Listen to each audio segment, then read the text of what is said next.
Hello and welcome to the portion of our webinar where we walk you through the process of uploading artifacts through EDFS.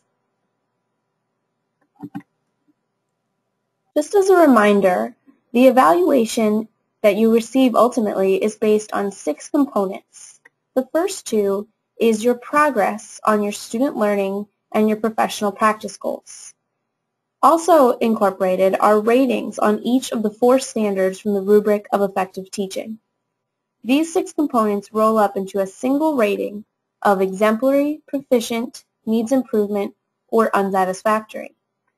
The artifact section of EDFS is an opportunity for educators to document their progress on their goals and their proficiency in each standard through artifacts showing the work that they're doing that might not always be obvious through observations conducted by their evaluators. Educators are responsible for providing evidence for each standard and goal. This screen is here to give you an idea of some of the artifacts that could be documented to show that proficiency in standards and progress towards goals. Standard 1 is curriculum, planning, and assessment. So unit plans, lesson plans, assessment data, all of those could be artifacts uploaded through the system to show the work that you're doing in that area. Standard 2 is teaching all students.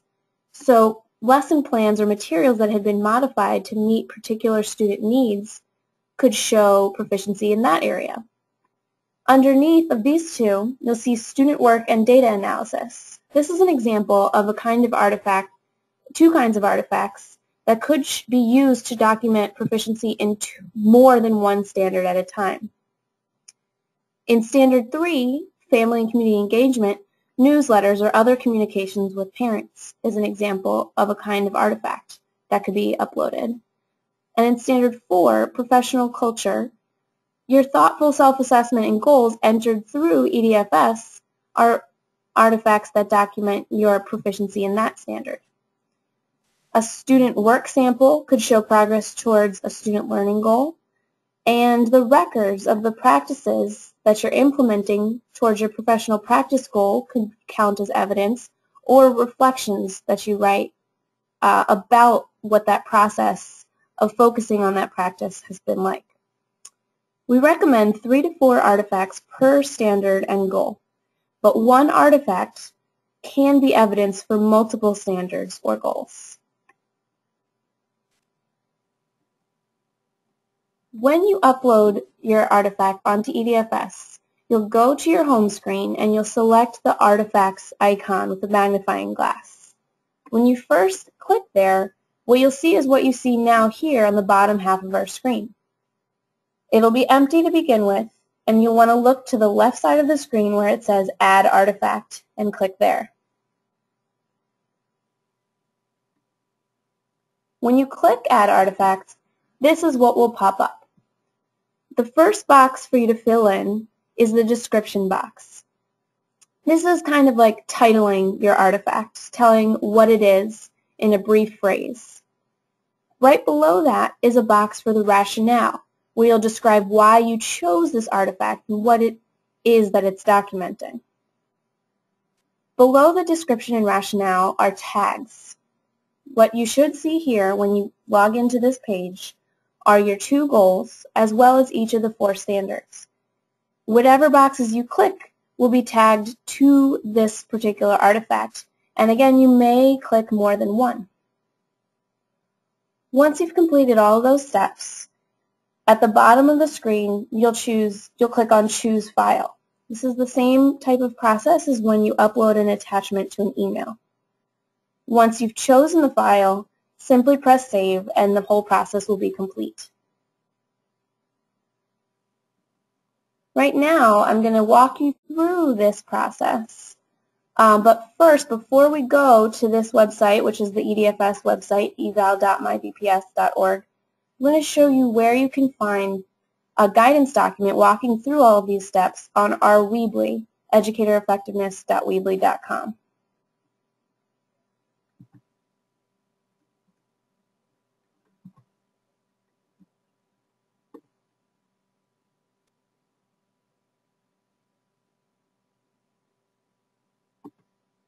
on the Weebly, if you look on the side, the left side where it says Online System, and go to EDFS Guides for Teachers,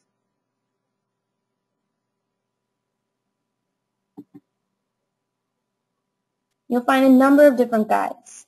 The bottom one, the fourth one here listed, is a document that walks you through the same process that we've been discussing here, how to upload artifacts. Now let's log into the EDFS system and walk through what this process feels like.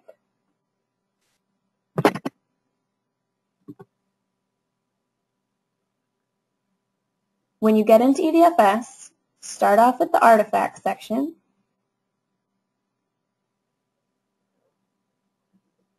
And here's an example of somebody that already has 2 artifacts uploaded. For our purposes, we're going to add one more. So we'll go to the left side of the screen where it says Add Artifact. The artifact I'm going to upload here right now is a lesson that's been modified to meet the needs of the particular students that I teach. So I'm going to refer to it as a modified lesson plan. In your rationale, you'll want to provide a sentence or two explaining why you chose this artifact and what it is that it is evidence of. I might, for this particular artifact, describe that this lesson plan was modified to meet the needs of the English language learners in my class.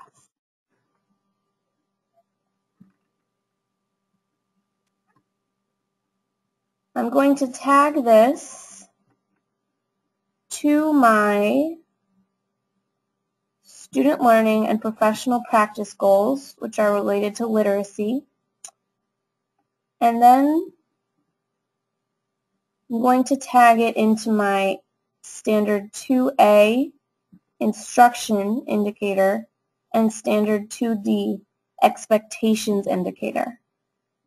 So as we saw before, you can tag more than one goal, more than one indicator for the same artifact.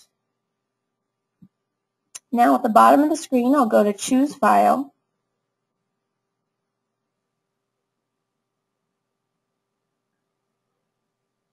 And here you can see all my files.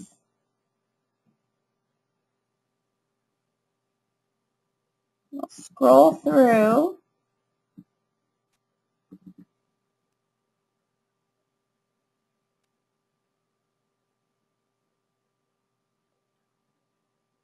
A lot of files to look through here.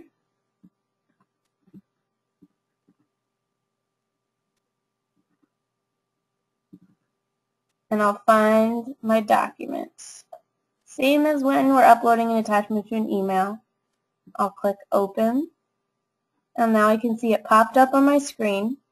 So all I have to do is press Save.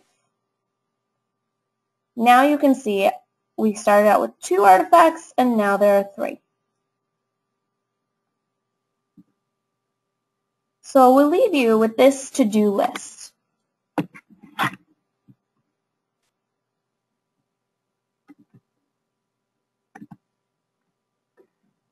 Now that it's October, everyone should be in the process of finalizing the goals that they proposed at the beginning of the month. Once your goals have been decided on, the next steps will be to submit and finalize action plans, where you outline the steps that describe how you will achieve your goals.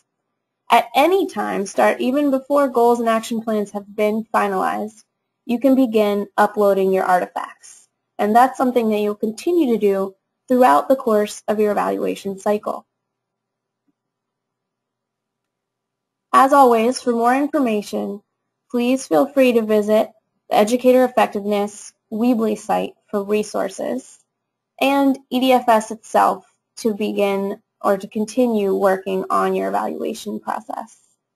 You're welcome to email questions or comments to our office at the following email address, bpsevaluation@boston.k12.ma.us, and you can find more information about the state regulations on the Department of Secondary Education, Elementary and Secondary Education website listed at the bottom of the screen.